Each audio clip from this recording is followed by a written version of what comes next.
जय माता दी। जय शमशान काली।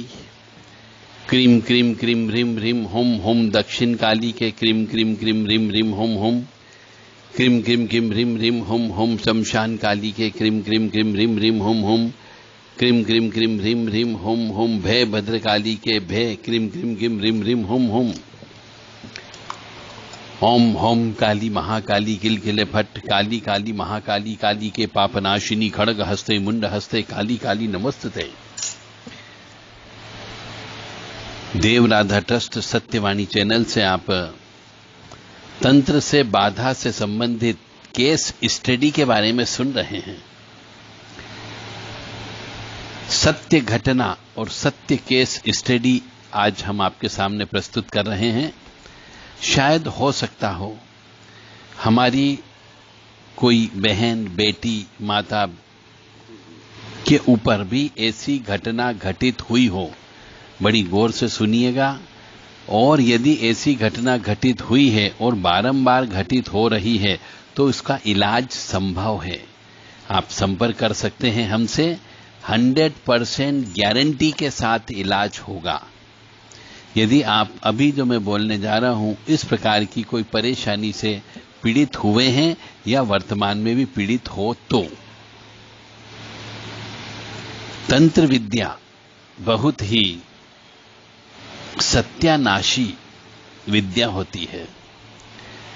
इसमें मनुष्य का चरित्र खराब होता है, इससे मनुष्य का मन खराब होता है, इससे मनुष्य की आत्मा खराब होती है, मनुष्य के कर्म खराब कर देता है और मनुष्य को बर्बाद कर देता है, मनुष्य को दरिद्री बना देता है, मनुष्य की मानसिक स्थिति खराब कर देता है, उसके सोचने समझने की जो दिमाग होता है उसको खोखला कर देता है और कई बार तो ऐसी दरिद्रता ऐसी बीमारी दे देता है कि वो जिंदगी भर मानसिक रोगी रह जाता है। इन सब चीजों को मिलाकर के जो हम आज बताने जा रहे हैं सत्य घटना पर आधारित सत्य केस स्टडी आपके सामने प्रस्तुत है। दो व्यापारियों के बीच में किसी लेन देन को लेकर के व्यापार के कुछ सामान को लेकर के झगड़ा हो जाता है तो एक व्यापारी दूसरे व्यापारी के ऊपर उस दूसरे व्यापारी को बदनाम करने के लिए या बर्बाद करने के लिए तंत्र विद्या कराता है। अब एक व्यापारी दूसरे व्यापारी पे जब तंत्र विद्या कराता है तो उसने जिस तांत्रिक को इस तंत्र विद्या के लिए पकड़ा उसको ये बोला कि ये परिवार मुझे बर्बाद हो जाना चाहिए, इसके लिए चाहे जितने पैसे लगे मैं दूंगा, परंतु मुझे इसका बर्बादी चाहिए और ये आत्महत्या कर ले, इसके परिवार वाले और ये खुद भी, ऐसी कोई व्यवस्था करो। तो तांत्रिक ने शमशान से जलती चिता से मुर्दे को जगाया और उसने उस मुर्दे को जगा करके जिस व्यापारी से शत्रुता थी उस व्यापारी के घर पर छोड़ दिया। यह कह करके, यह आदेश दे करके, यह बलि दे करके यह बोला गया कि तुझे उस घर के मनुष्यों को आत्महत्या करवाना है या सबको पागल कर दो। मुर्दे की आत्मा ने यह काम करना प्रारंभ किया। धीरे धीरे जो सबसे कच्चा व्यक्ति था, जिसकी आत्मा कमजोर थी, जिसका शरीर कमजोर था, जो सबसे भोला व्यक्ति था, उसको पकड़ा। उसके ऊपर उसने अपने आत्मा होने का प्रभाव डालना प्रारंभ कर दिया।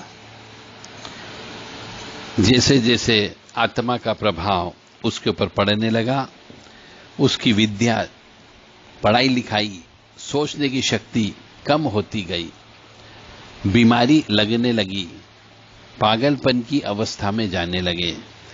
फिर उसी आत्मा ने उस कमजोर आत्मा के पिता को पकड़ा उनकी दिमागी हालत खराब करी, उनको बीमारी दे दी, नाभि में बैठ करके पेट के दर्द की बीमारी दे दी, और उसके बाद में तीसरे नंबर पे उस व्यापारी की पत्नी के ऊपर हमला किया, फिर उसकी छोटी लड़की के ऊपर हमला किया। इस तरीके से परिवार में जितने भी व्यक्ति थे सभी व्यक्तियों के ऊपर हमला होता गया, और हमला होने के साथ साथ परिवार के सभी सदस्यों की स्थिति बिगड़ती गई, और स्थिति बिगड़ने की वजह से उनके यहां पर दरिद्रता का वास होने लगा। जैसे जैसे समय गुजरता गया वैसे वैसे ऋण चढ़ता गया, बीमारी बढ़ती गई, घर के अंदर क्लेश, अशांति, दुख बढ़ते गए, और एक समय आया कि उस घर में सभी व्यक्ति एक दूसरे के शत्रु हो गए। यहां तक भी बात बनती चली, घर में रहते रहे शत्रु होने के बावजूद भी, परंतु एक दिन उस अदृश्य आत्मा के द्वारा जिसको उस घर को बर्बाद करने के लिए भेजा गया था, उसने अपने खेल के माध्यम से परिवार के 2 सदस्यों को कहीं दूसरी जगह भेजने का व्यवस्था करी। वो परिवार कहीं दूसरी जगह चला गया, मतलब 2 जने, यानी मां और एक बेटी।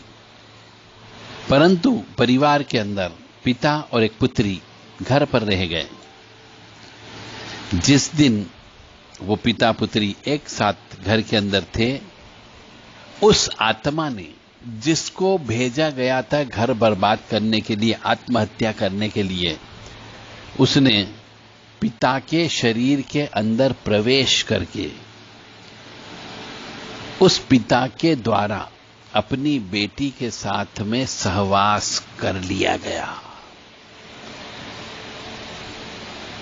बेटी तो कॉन्शियस अवस्था में थी, परंतु पिता के आगे बेबस थी। परंतु जब वो आत्मा संभोग करने के बाद में पिता के शरीर से निकली, तो पिता फूट फूट करके रोने लगा और आत्महत्या करने के लिए तैयार हो गया कि मैंने ये क्या कर दिया, क्योंकि उस आत्मा को इसी के लिए भेजा गया था कि तुझे उसकी आत्महत्या कराना है, पूरे परिवार की। तो उधर पिता आत्महत्या के लिए तैयारी कर रहा, दूसरी तरफ बेटी जिसकी इज्जत पिता ने ही लूट ली, उस आत्मा के माध्यम से वह भी आत्महत्या के लिए तैयार हो गई। इधर दोनों आत्महत्या करने ही वाले थे कि कुल देवी देवता के प्रभाव से वो आत्महत्या रुक गई। बाद में परिवार के सभी सदस्यों को, अन्य सदस्यों को इसका ज्ञात हुआ, तो परिवार में हाहाकार मच गया। परंतु चूंकि पारिवारिक मामला था और घर की इज्जत का मामला था, साथ ही साथ में सब जानते थे कि यह सब प्रेत बाधा है, ऊपरी बाधा की वजह से हो रहा है, तो सबने कंसीडर किया, लड़की ने भी कंसीडर किया, पिता ने भी कंसीडर किया, लड़की की मां ने भी स्वीकार किया, और जैसे तैसे परिवार चलने लगा। परंतु उस आत्मा ने, जिसने आत्महत्या के लिए आई थी, छोड़ा गया था, लगातार प्रयास करते करते करते करते आज की स्थिति में सब व्यक्ति इतने कमजोर हो गए, इतनी इच्छा शक्ति कमजोर हो गई उनकी कि वो हमेशा जरा सा कष्ट आते हैं तो एक ही दिमाग में आता है कि हम अपनी यह लीला समाप्त कर लें। तो ये सच्ची घटना पर आधारित तंत्र विद्या का प्रभाव हमने आपको बताया है।